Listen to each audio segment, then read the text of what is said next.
नमस्कार, टीवी 24 देख रहे हैं आप और मैं हूं आपके साथ। मत्स्य न्यूज 88 में आप सभी का स्वागत है। चलिए अब खबरों को विस्तार से देखते हैं। बस्ती में भाजपा का बूथ अध्यक्ष सम्मेलन उत्साहपूर्ण माहौल में संपन्न हुआ। कार्यक्रम में प्रदेश उपाध्यक्ष रमेश सिंह ने बूथ संगठन को पार्टी की सबसे बड़ी ताकत बताते हुए कार्यकर्ताओं से संगठन को और मजबूत बनाने का आह्वान किया। उन्होंने सदस्यता अभियान, जनसंपर्क और सरकार की जन कल्याणकारी योजनाओं को घर घर पहुंचाने पर जोर दिया। पूर्व विधायक दयाराम चौधरी और जिलाध्यक्ष विवेकानंद मिश्रा ने भी बूथ अध्यक्षों को संगठन की रीढ़ बताते हुए आगामी कार्यक्रमों में सक्रिय भूमिका निभाने और बूथ स्तर पर पार्टी को मजबूत करने की अपील की।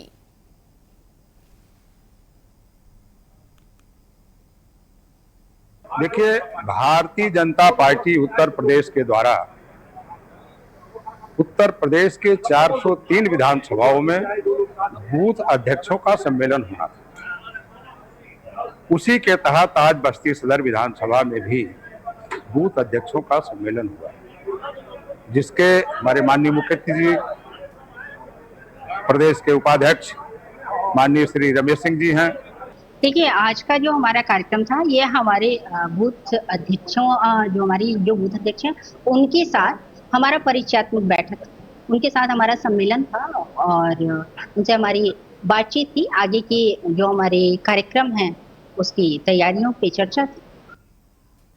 हापुड़ में भारतीय जनता पार्टी का बूथ अध्यक्ष सम्मेलन आयोजित किया गया, जिसमें बड़ी संख्या में बूथ अध्यक्षों और पार्टी पदाधिकारियों ने भाग लिया।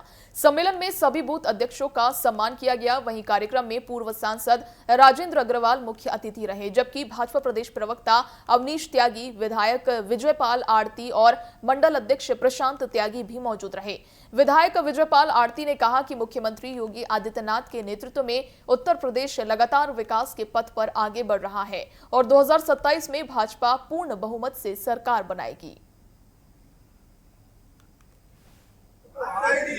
उत्तर प्रदेश के अंदर 22 तारीख को तारीख है आज पूरे उत्तर प्रदेश के अंदर बूथ अध्यक्ष सम्मेलन हुआ है, जिसमें कि हापुड़ भी हुआ है।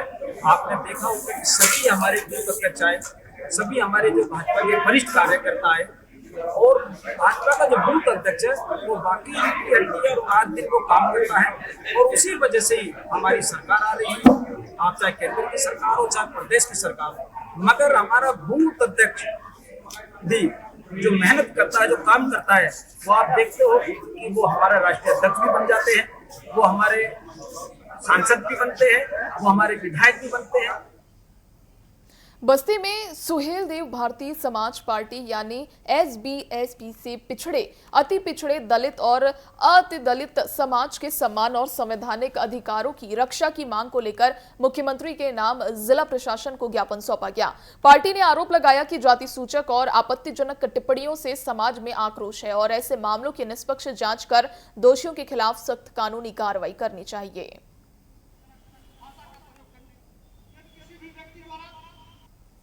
जो दलित पिछड़ा वर्ग है उसको अपमानित करने का काम जो माननीय अखिलेश यादव जी और उनके पार्टी के कार्यकर्ता कर रहे हैं, यह अति निंदनीय है। एक तरह से लोकतंत्र और संविधान की हत्या है। समझ में नहीं आता कि समाजवादी पार्टी के दिमाग में चल क्या रहा है। आप देश को बचाना चाहते हैं या देश को मिटाना चाहते हैं? अगर देश को मिटाना चाहते तो आ जाइए सड़कों पर, दो हाथ हो जाए, हम आपको ही मिटा देंगे, देश मिटाने की नौबत नहीं आएगी। इस तरह की बयानबाजी करना कहां से जायज है? कौन सा संविधान आपको इस तरह का अधिकार देता है कि किसी भी व्यक्ति को आप जाति सूचक शब्दों के साथ अपमानित करें? आज अगर राजभर परिवार, दलित परिवार आगे बढ़ने का काम कर रहा है तो अपनी मेहनत के बदौलत।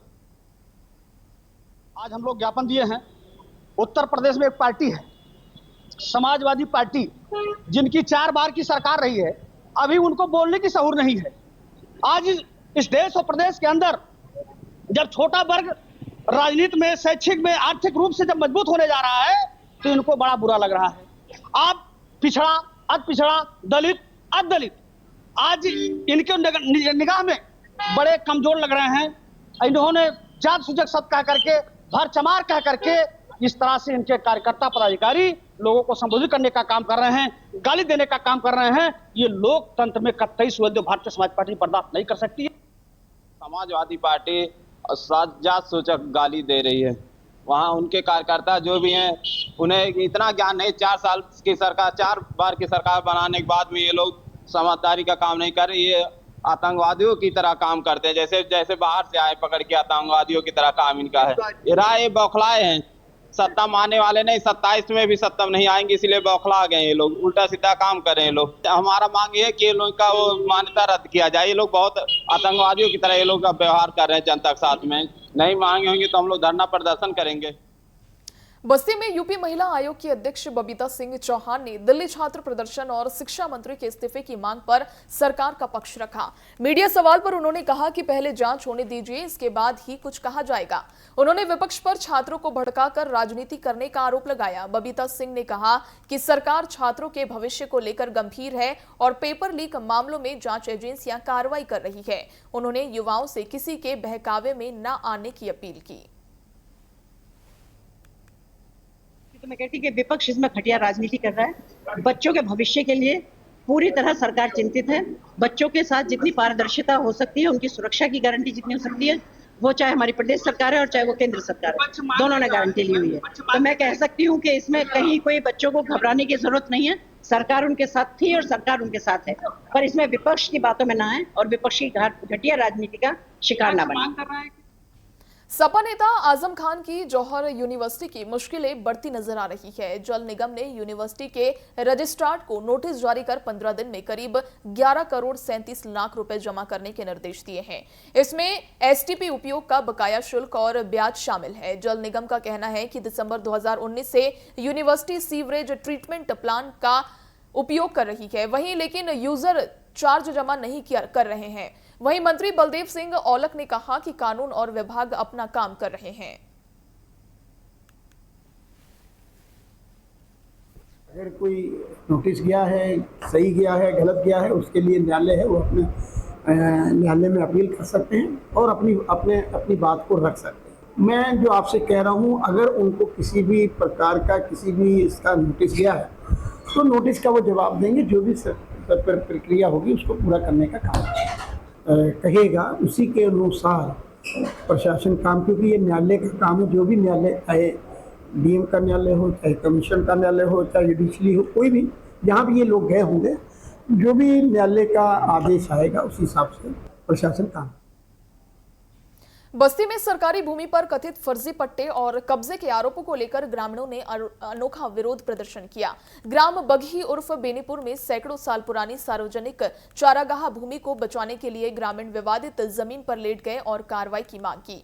ग्रामीणों ने राजस्व कर्मियों और भू माफियाओं की मिलीभगत का आरोप लगाते हुए जिलाधिकारी से शिकायत की। मामले में एसडीएम सदर ने जांच टीम गठित कर अभिलेखों की जांच और दोषियों के खिलाफ सख्त कार्रवाई का आश्वासन दिया है।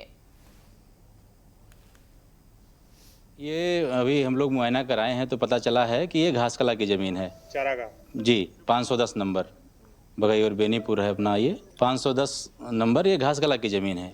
घास कला की ज़मीन को कैसे पट्टा करा दिया गया, ये इसका पूरे गांव को आश्चर्य, किसी को कोई जानकारी नहीं है।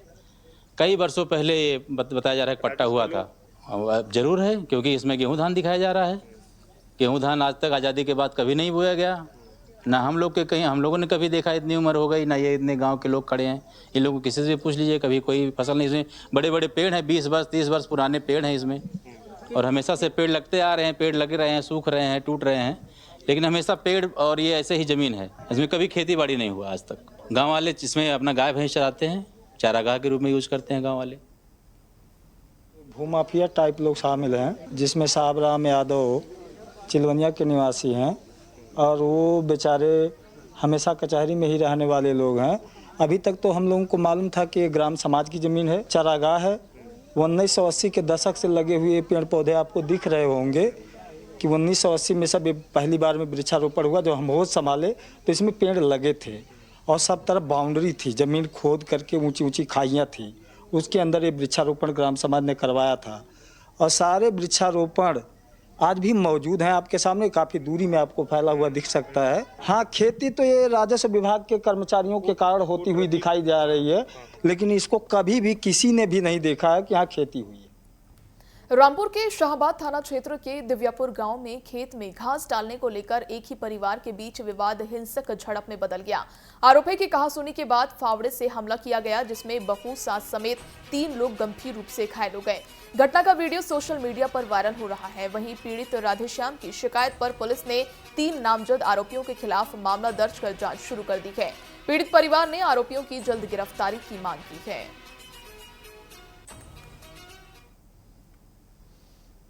पड़ोसी जहाँ चाचा है वो आके खेत में हमारे घास काटने मतलब घास अपने मेरे साथ की और हमारे खेत में घास फेंकने लगे। जब घास को मैंने मना किया, फिर लाठी डंडे लेकर वो घर से आए और डायरेक्ट मारपीट की है एकदम। पहले से कोई आपकी दुश्मनी चल रही है? पहले से हमारी कोई दुश्मनी नहीं थी फिलहाल में। तो घास डालने को लेकर खेत में हुआ है? हाँ जी, हाँ घास डालने के पीछे घास मैंने कही थी कि घास खा के तो मन डाले तो घास के तौली दकारी जाकर परी फौरी लगा परी का मान ले ध्यान नुकसान तो मानना हम तो बेहोश पान दो, मुझे पता नहीं जेत थे ना, और हमारी माँ तो माँ को मारे। अच्छा, तो काय से मार रहे थे? और डंडा है और खुरपी से लड़की ने हाथ काटे, गिरने के बाद मैं गिर गई। उसके बाद चोटें लगी? मेरे माँ के मेरे लगी। महोबा के जैतपुर गांव में हुए पुजारी हत्याकांड का पुलिस ने खुलासा कर दिया है। मंदिर में 65 वर्षीय पुजारी उदित नारायण मिश्रा की हत्या के आरोप में 80 वर्षीय कल्लू जोगी को गिरफ्तार किया गया। पुलिस के अनुसार आरोपी ने अपने भांजे से पुरानी रंजिश के चलते उसे फंसाने के लिए पुजारी की हत्या की थी। आरोपी ने घटनास्थल पर फर्जी डायरी भी छोड़ी थी। जांच में सीसीटीवी और तकनीकी साक्ष्यों के आधार पर पुलिस आरोपी तक पहुंची। वहीं पुलिस ने हत्या में प्रयुक्त डंडा और अन्य सामान बरामद किया है।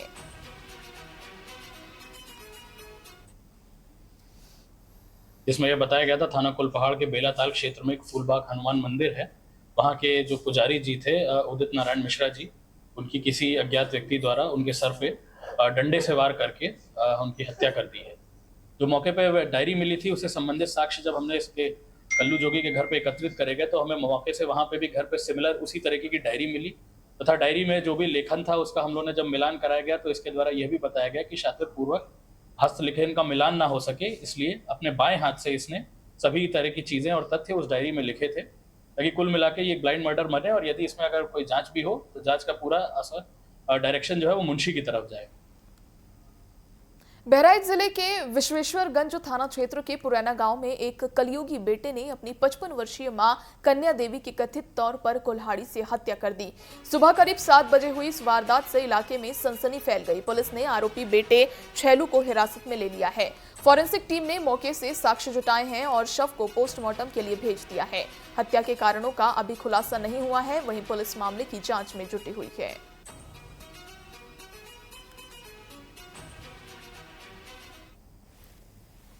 मुरैना में एक महिला नाम कन्या देवी पत्नी भगवान सिंह वर्मा उम्र करीब 55 वर्ष की कुल्हाड़ी मारकर हत्या कर दी गई है। इस सूचना पर तत्काल थानाध्यक्ष विशेषज्ञ अपनी टीम के साथ एफएसएल टीम तथा उच्चाधिकारी गण मौके पर पहुंचे। मौके का निरीक्षण किया गया तथा परिवारजनों एवं आस पड़ोस के लोगों से पूछताछ करने पर यह ज्ञात हुआ कि भगवान सिंह वर्मा के पुत्र छैलू वर्मा उम्र करीब 28 वर्ष ने अपनी मां की कुल्हाड़ी मारकर हत्या कर दी गई है। इस संबंध में मृतका के पति द्वारा लिखित तहरीर प्राप्त हुई है। इस लिखित तहरीर पर सुसंगत धाराओं में अभियुक्त पर लिखित कर अभियुक्त को गिरफ्तार कर लिया गया है। आला विकल्प बरामद कर लिया गया है। शव का पंचायतनामा भरकर पीएम के लिए जिला अस्पताल बहराइच भेज दिया गया है। अग्रिम विधिक कार्रवाई प्रचलित है। मौके पर शांति व्यवस्था कायम है। मैनपुरी के बिचवा थाना क्षेत्र के सिमरई गांव में दलित मजदूर परिवार पर दबंगों द्वारा जानलेवा हमले का मामला सामने आया है। आरोप है कि लोहे के सरिये से की गई मारपीट में आधा दर्जन लोग घायल हो गए, जिनमें एक ही हालत गंभीर होने पर उसे सैफई पीजीआई रेफर किया गया। पीड़ित सुमोद कुमार ने कई नामजद आरोपियों के खिलाफ तहरीर दी है। वहीं मारपीट के दौरान 5,000 रुपए और मोबाइल छीनने का भी आरोप लगाया गया। घटना का वीडियो वायरल है। वहीं अब पुलिस जांच में जुटी हुई है।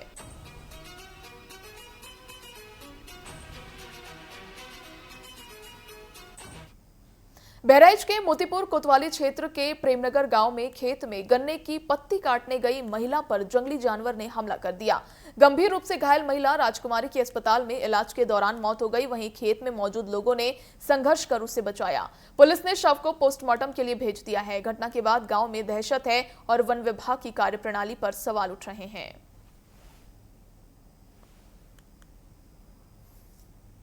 अन्य में पत्ती कटे गई ना, उसमें शेर रहेगा हमारे। कौन सा जानवर था? पता नहीं कौन जानवर है, शेर का खावा मिला है, जानवर देखे नहीं मिला। मनोहर नाम का घर था उसके पास, वो परवर लगाया रहा, उसमें निकाला था, जब चिल्लाने तब वो दौड़ा तो शेर भग गया, लाश में खेत ही में हो गई तत्काल। ये कौन सा गाँव? वही प्रेम नगर के पास, थाना मूर्ति है, जिला की लखीमपुर खीरी। यहाँ काट ली से, ये काट ली से, और यहाँ भी काट ली से। न्यूज़ 88 में फिलहाल इतना ही। आप देखते रहिए TV 24। नमस्कार।